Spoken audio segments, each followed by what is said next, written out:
Hello my dear students. तो आज मैं आप सबके लिए लेकर आया हूँ एक और वीडियो, जिसमें आज हम सब पढ़ने वाले हैं present indefinite tense. Present indefinite tense होता क्या है।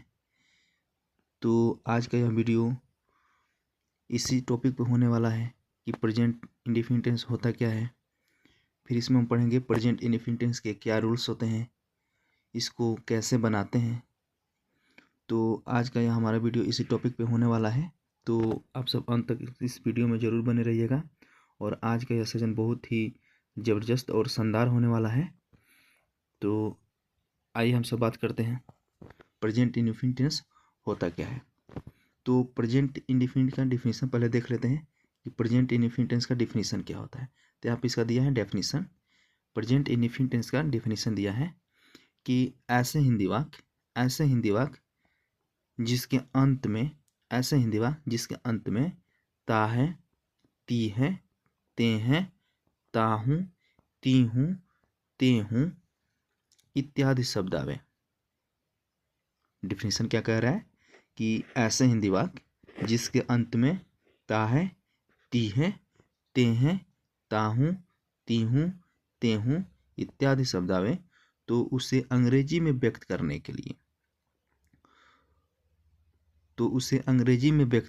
लिए हम क्या करते हैं, क्रिया के फर्स्ट फॉर्म में यानी V1 में क्रिया का फर्स्ट फॉर्म हम यस लगाते हैं। V1 प्लस यस का प्रयोग करते हैं। V1 प्लस यस का प्रयोग करते हैं। ओके, आई बात समझ में। उसके बाद हम सेकेंड नंबर देखते हैं। सेकेंड नंबर डिफिनीशन क्या दिया है इसका। साधारण वाक्यों में एक वचनकर्ता के साथ आई मीन सिंगुलर नंबर के साथ सिंगुलर सब्जेक्ट के साथ, एक वचनकर्ता के साथ आई मीन सिंगुलर सब्जेक्ट के साथ हम क्या करते हैं, क्रिया में यस का प्रयोग करते हैं।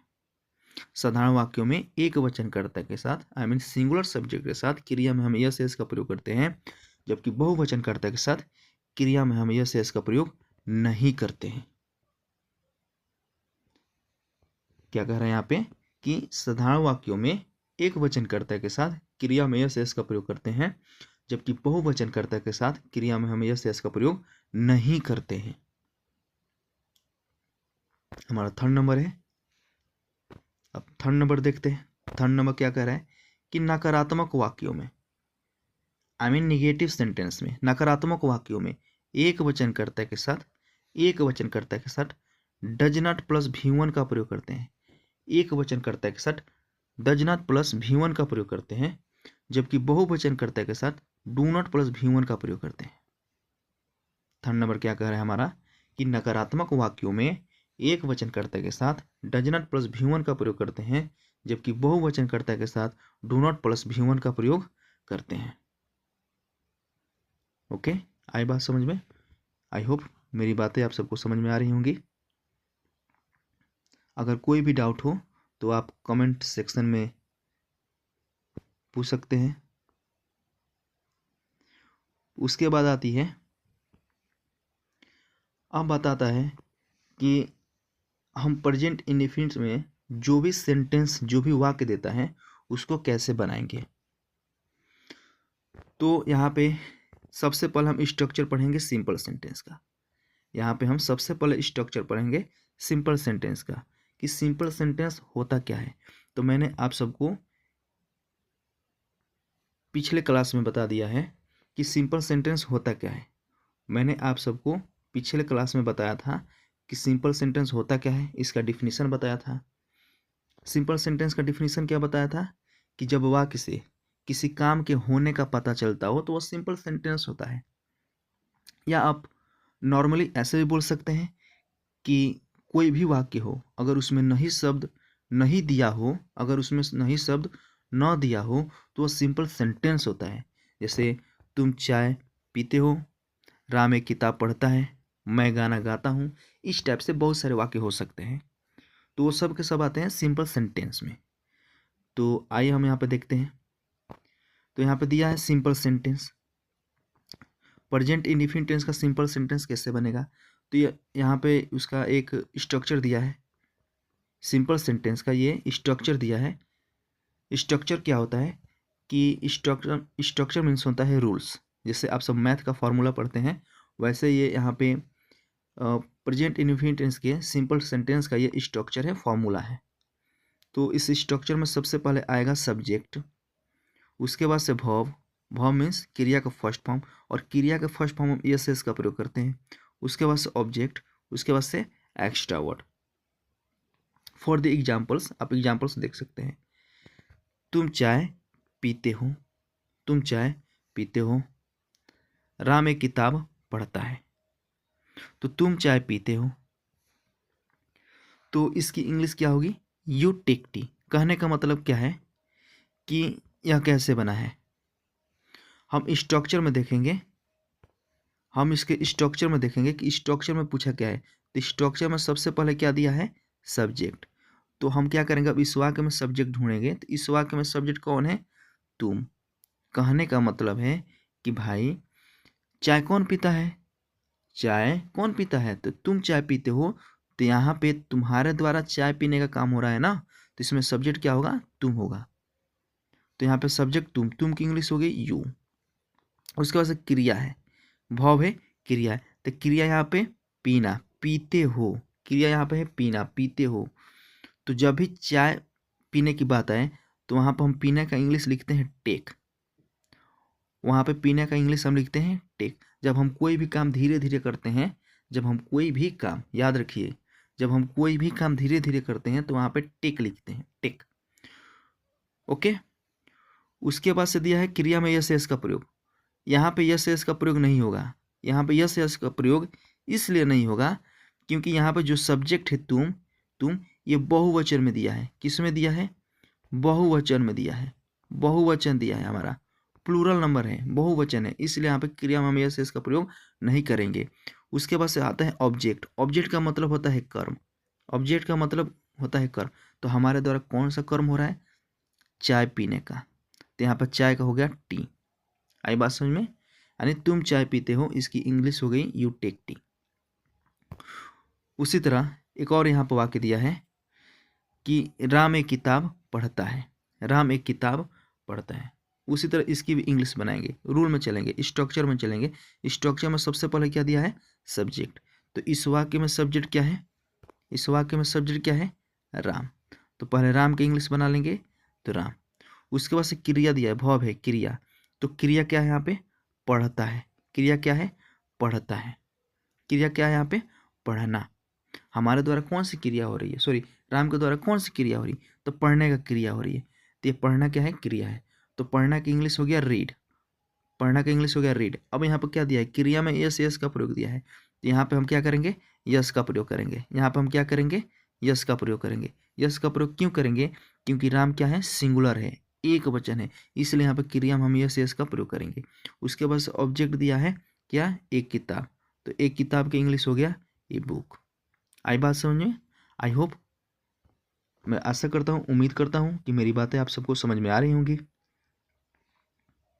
वेल, हम अपने सेकंड नंबर पर चलते हैं।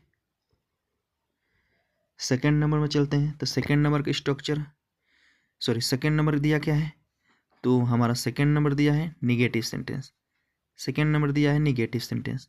तो ये निगेटिव सेंटेंस क्या होता है? मैंने इसका डिफिनीशन आप सबको पिछली क्लास में, पिछले वीडियो में बता चुका है कि जब वाक्य में नहीं शब्द आता है तो वह निगेटिव सेंटेंस होता है। जब वाक्य में नहीं शब्द आता है तो वह निगेटिव सेंटेंस होता है। इसका स्ट्रक्चर क्या होता है? स्ट्रक्चर देख लीजिए। तो स्ट्रक्चर में सबसे पहले आएगा सब्जेक्ट, उसके बाद से डज नॉट, डू नॉट, उसके बाद वर्ब का फर्स्ट फॉर्म, ऑब्जेक्ट और एक्स्ट्रा वर्ड। जैसे ये डज नॉट किसके लिए आया है? जब सब्जेक्ट सिंगुलर होगा, जब सब्जेक्ट सिंगुलर होगा, जब सब्जेक्ट एक वचन में होगा तो वहाँ पे डज नॉट लिखेंगे। जब सब्जेक्ट प्लूरल होगा, जब सब्जेक्ट बहुवचन होगा तो वहाँ पर डू नॉट लिखेंगे। फॉर द एग्जाम्पल्स देख सकते हैं। तुम चाय नहीं पीते हो, तुम चाय नहीं पीते हो। तो इसकी अंग्रेजी क्या होगी? You do not take tea. इसकी इंग्लिश क्या होगी? You do not take tea. इसमें सबसे पहले हम इंग्लिश किसकी बनाएंगे? सब्जेक्ट। तो सब्जेक्ट क्या है तुम, तो तुम का इंग्लिश हो गया यू। अब चूंकि यू क्या है बहुवचन है हमारा, प्लूरल है, प्लूरल नाउन है, तो यहाँ पे क्या लिखेंगे डू नॉट लिख देंगे। यहाँ पे जो हमारी हेल्पिंग वर्ब्स आएगी वो आएगी डू नॉट। ये जो डज नॉट डू नॉट दिख रहा है ना, ये हमारा है हेल्पिंग वर्ब। और ये जो V1 है वर्ब का फर्स्ट फॉर्म है, ये हमारा होता है मेन वर्ब। क्या होता है मेन वर्ब होता है, जिसको हिंदी में बोलते हैं मुख्य क्रिया बोलते हैं। ओके, तो ये हमारी हो गई सब्जेक्ट है तुम की इंग्लिश हो जाएगी यू, यू बहुवचन है तो डू नॉट हो गया। उसके बाद से क्रिया है पीना, तो पीना का इंग्लिश हो गया टेक। और ऑब्जेक्ट है, ऑब्जेक्ट क्या हो गया चाय, तो चाय का यहाँ पे हो गया टी। कहने का मतलब क्या है, यहाँ पे हो गई तुम चाय नहीं पीते हो कि इंग्लिश हो गई you do not take tea. उसी तरह हमारा सेकंड नंबर है राम एक किताब नहीं पढ़ता है।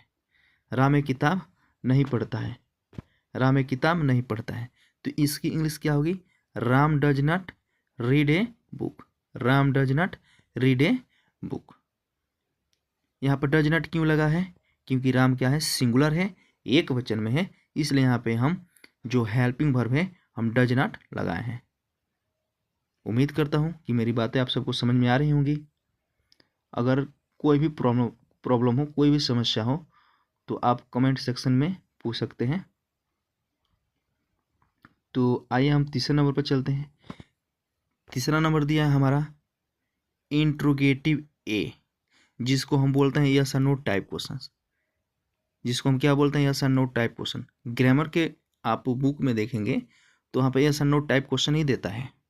मैंने पिछले क्लास में आप सबको बता दिया है, और वहाँ पर मैंने इंट्रोगेटिव ए का डिफिनीशन भी बताया था कि जब वाक्य क्या से शुरू होता है, क्या शब्द से शुरू होता है, जब वाक्य क्या शब्द से शुरू होता है तो होता है इंट्रोगेटिव ए। इसका जवाब हम यस और नो में देते हैं। और जो इंट्रोगेटिव ए की जो इंग्लिश बनती है वो हमेशा स्टार्ट होती है उसके हेल्पिंग वर्ब, जो उसके हेल्पिंग वर्ब होते हैं उससे स्टार्ट होती है हमेशा। जो भी क्या शब्द से वाक्य देगा तो इसकी इंग्लिश हमेशा स्टार्ट होती है हेल्पिंग वर्ब से। जैसे आप देख सकते हैं, यहाँ पे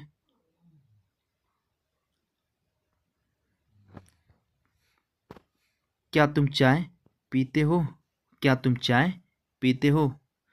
जब भी वाक्य क्या शब्द से स्टार्ट हो, जब भी वाक्य क्या शब्द से शुरू हो, तो हमेशा होता है इंट्रोगेटिव ए में यस और नो टाइप क्वेश्चन वो होता है, और उसकी इंग्लिश हमेशा हेल्पिंग वर्ब से बनती है। चाहे वो किसी भी टेंस में हो, उसकी इंग्लिश बनेगी हमेशा हेल्पिंग वर्ब से। जैसे हम लोग प्रेजेंट इंडिफिनिट टेंस पढ़ रहे हैं, तो प्रेजेंट इंडिफिनिट टेंस का हेल्पिंग वर्ब क्या हो गया यहाँ पे डज डू होता है इंट्रोगेटिव का, इंट्रोगेटिव ए का, यस और नो टाइप का, तो इसकी इंग्लिश सबसे पहले बनती है हेल्पिंग वर्ब से। ओके, तो यहाँ पे क्या की इंग्लिश यहाँ पे क्या होगी डू। डू क्यों होगी, क्योंकि सब्जेक्ट यहाँ पे क्या दिया है, सब्जेक्ट यहाँ पे दिया है तुम, सब्जेक्ट क्या दिया है तुम, और तुम क्या होता है बहुवचन होता है। सब्जेक्ट क्या होता है तुम, यहाँ पे जो सब्जेक्ट दिया है तुम, और तुम क्या होता है बहुवचन होता है, प्लूरल होता है, इसलिए यहाँ पे क्या की इंग्लिश हो गई डू। उसके बाद से चाय पीना होगा, यहाँ पे पीना का इंग्लिश हो जाएगा टेक, और चाय हो गया टी। कहने का मतलब क्या हो गया, क्या तुम चाय पीते हो, तो इसकी इंग्लिश हो जाएगी डू यू टेक टी। उसी तरह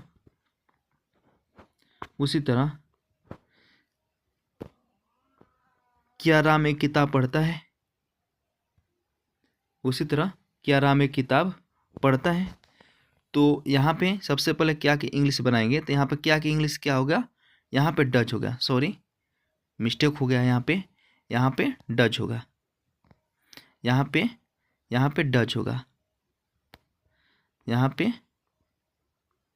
डज होगा, यहाँ पे डज होगा, डू नहीं होगा, यहाँ पे डज होगा, यहाँ पे होगा डज, सॉरी डज होगा, ये भी यू नहीं होगा, सॉरी मिस्टेक हो गया है, डज होगा।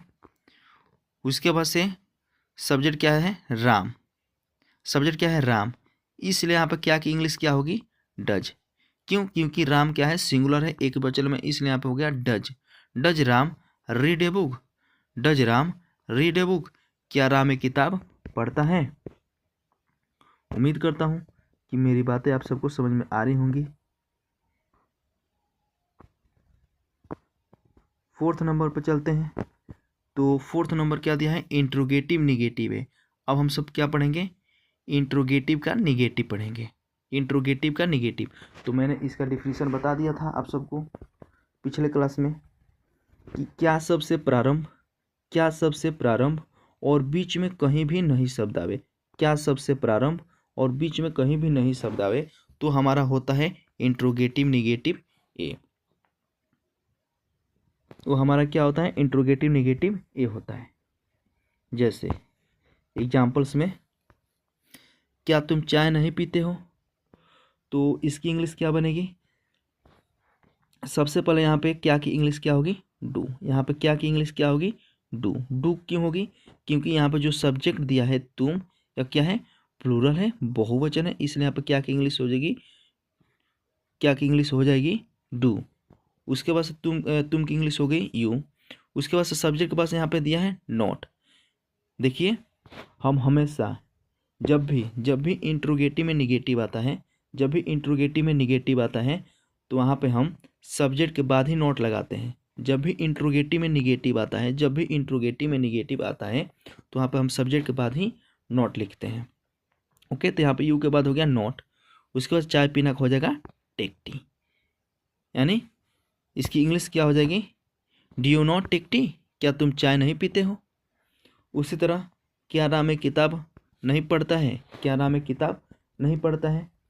तो यहाँ पे सबसे पहले इंग्लिश क्या होगी, डज। क्या की इंग्लिश क्या होगी, डज क्यों होगी, क्योंकि सब्जेक्ट है राम। सब्जेक्ट क्या है यहाँ पे, राम।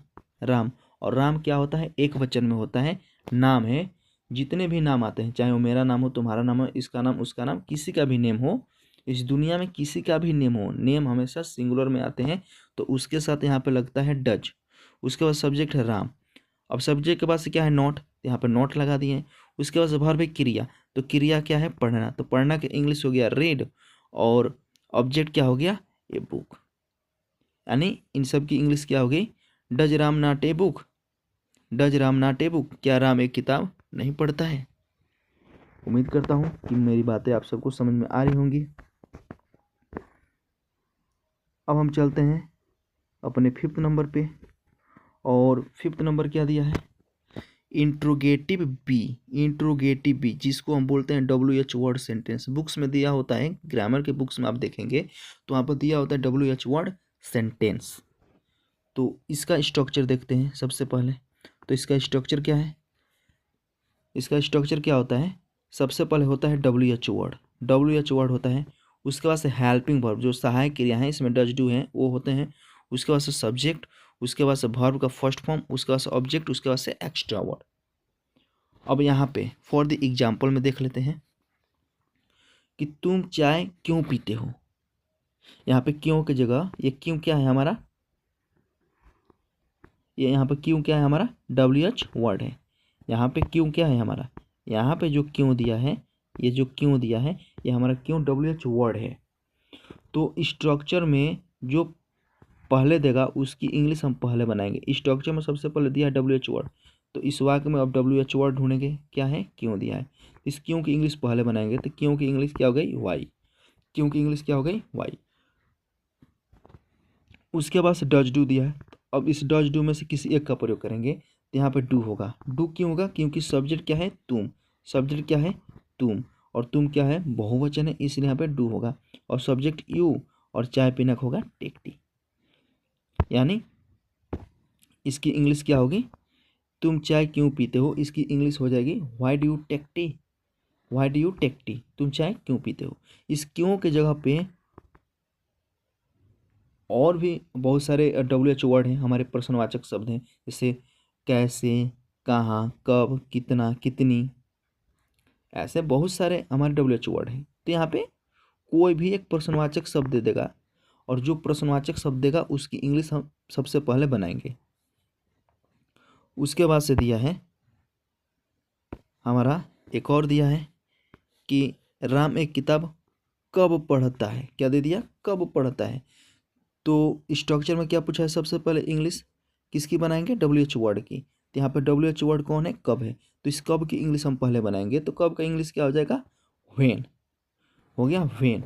उसके बाद से यहाँ पे होगा डज। डज क्यों होगा, क्योंकि जो सब्जेक्ट है राम, राम सब्जेक्ट है, राम क्या है, सब्जेक्ट है, और राम एक नाम है, और नाम हमेशा एक वचन में होता है, इसलिए यहाँ पे डज हो जाएगा। उसके बाद सब्जेक्ट, उसके बाद से किताब पढ़ना का हो जाएगा रीड ए बुक, यानी राम एक किताब कब पढ़ता है, राम एक किताब कब पढ़ता है, तो इसकी इंग्लिश क्या हो जाएगी, when does Ram read a book. उम्मीद करता हूँ कि मेरी बातें आप सबको समझ में आ रही होंगी, अच्छी तरह से समझ में आ रही होंगी। अगर आपको कोई दिक्कत हो तो आप कमेंट सेक्शन में अपनी राय दे सकते हैं, वहाँ पे आप हमसे पूछ सकते हैं। तो आइए हम नेक्स्ट नंबर की तरफ बढ़ते हैं, और हमारा नेक्स्ट नंबर है 6 नंबर, जो कि लास्ट नंबर है। 6 नंबर क्या दिया, interrogative negative B, interrogative negative B. तो मैंने अभी बताया था कि जब भी इंट्रोगेटिव में निगेटिव आता है, जब भी इंट्रोगेटिव में निगेटिव आता है, जब भी इंट्रोगेटिव में निगेटिव आता है, तो वहाँ पर हम क्या करते हैं, सब्जेक्ट के बाद से नोट लगाते हैं। वहाँ पे हम सब्जेक्ट के बाद से क्या करते हैं, नोट लगाते हैं। इसका स्ट्रक्चर क्या होगा, पहले होगा WH वर्ड, उसके बाद से डज डू, उसके बाद से सब्जेक्ट, उसके बाद से note, V1 object, extra word. Extra word मतलब होता है शेष बचे हुए शब्द। फॉर द एग्जाम्पल्स देख सकते हैं यहाँ पे कि तुम चाय क्यों नहीं पीते हो, तुम चाय क्यों नहीं पीते हो। तो हम रूल में चलेंगे, स्ट्रक्चर में चलेंगे। स्ट्रक्चर में क्या दिया है, सबसे पहले WH वर्ड दिया है, तो इस वाक्य में हम WH वर्ड ढूंढेंगे। क्या है इसमें, इस वाक्य में WH वर्ड का कौन है, तो यहाँ पे दिया है क्यों। इस वाक्य में WH वर्ड क्या है, क्यों। तो इस क्यों की इंग्लिश पहले बनाएंगे, तो इस क्यों की इंग्लिश क्या होगा, व्हाई। हम इस क्यों की इंग्लिश पहले क्यों बनाएंगे, क्योंकि स्ट्रक्चर में सबसे पहले हमसे WH वर्ड ही पूछा है। तो स्ट्रक्चर में जो हमसे पहले पूछे उसकी इंग्लिश हम पहले बनाएंगे। उसके बाद से अब बताओ डज डू में किसका प्रयोग करेंगे, तो तुम बताओगे कि सर हम डज डू में डू का प्रयोग करेंगे। क्यों प्रयोग करेंगे, क्योंकि यहाँ पे जो सब्जेक्ट है तुम, ये बहुवचन है, इसलिए यहाँ पे डू का प्रयोग करेंगे हम। उसके बाद से सब्जेक्ट यू, उसके बाद से सब्जेक्ट के बाद से नोट दिया है, तो नोट हो गया यहाँ पे, और चाय पीना का हो जाएगा टेक टी। वर्ब क्या हो गया, टेक, और ऑब्जेक्ट हो गया टी। आई बात समझ में। उसी तरह एक और एग्जाम्पल दिया है, राम एक किताब कब नहीं पढ़ता है, राम एक किताब कब नहीं पढ़ता है। तो यहाँ पर भी हम क्या करेंगे, सबसे पहले जाएंगे स्ट्रक्चर में, स्ट्रक्चर में देखेंगे तो स्ट्रक्चर में सबसे पहले क्या दिया है, WH वर्ड। तो अब हम क्या करेंगे, इस वाक्य में हम क्या करेंगे, WH वर्ड ढूंढेंगे। तो इस वाक्य में WH वर्ड कौन है, यहाँ पे दिया है कब, कौन है यहाँ पे, कब दिया है। तो इस कब की इंग्लिश पहले बनाएंगे। तो कब की इंग्लिश क्या होता है, व्हेन। कब की इंग्लिश क्या हो गया, व्हेन। व्हेन का मतलब होता है कब, जब, तब। तो यहाँ पे कब की इंग्लिश हो गई व्हेन। उसके बाद से डज डू दिया है, तो डज डू का प्रयोग हम हमेशा सब्जेक्ट को देखते हुए करते हैं, हमेशा सब्जेक्ट को देखते हुए करेंगे। तो यहाँ पे सब्जेक्ट क्या है, राम है, और राम क्या होता है, एक वचन में होता है। तो यहाँ पे डज हो जाएगा, एक वचन में क्यों होगा, क्योंकि नाम है। तो किसी का भी नाम हो, नेम हमेशा एक वचन में ही होता है। तो यहाँ पे क्या हो गया, राम के लिए यहाँ पे इंग्लिश हो गई डज। उसके बाद सब्जेक्ट है राम, उसके बाद से सब्जेक्ट के बाद से दिया है नोट, सब्जेक्ट के बाद से क्या दिया है, नोट, तो नोट लगा दिए। उसके बाद से वर्ब दिया है, क्रिया दिया है, क्या दिया है, क्रिया पढ़ना। तो पढ़ना का वहाँ पर हो जाएगा इंग्लिश रीड, रीड का मतलब होता है पढ़ना। उसके बाद से ऑब्जेक्ट, भाई राम पढ़ता तो है बट क्या पढ़ता है, एक किताब पढ़ता है, ये राम का ऑब्जेक्ट है, राम के द्वारा काम हो रहा है यहाँ पे। तो ए हो जाएगा बुक। आई बात समझ में। यानी इसकी इंग्लिश क्या हो गई, when does Ram not a book, Ram एक किताब कब नहीं पढ़ता है, राम एक किताब कब नहीं पढ़ता है। आई बात समझ में। तो उम्मीद करता हूँ कि आप सबको यह वीडियो पसंद आई होगी, और आप सबकी जो भी डाउट है तो आप अपना कमेंट सेक्शन में अपने डाउट को पूछ सकते हैं। और आप सबको यह मेरी वीडियो पसंद आई हो तो इस चैनल को लाइक करें, सब्सक्राइब करें, और बेल आइकन की घंटी को दबाना ना भूलें। बेल आइकन की घंटी को दबाने से ये होगा कि मेरी जो भी वीडियो होगी वो आप तक सबसे पहले पहुंचेगी। तो आज के लिए इतना ही, धन्यवाद।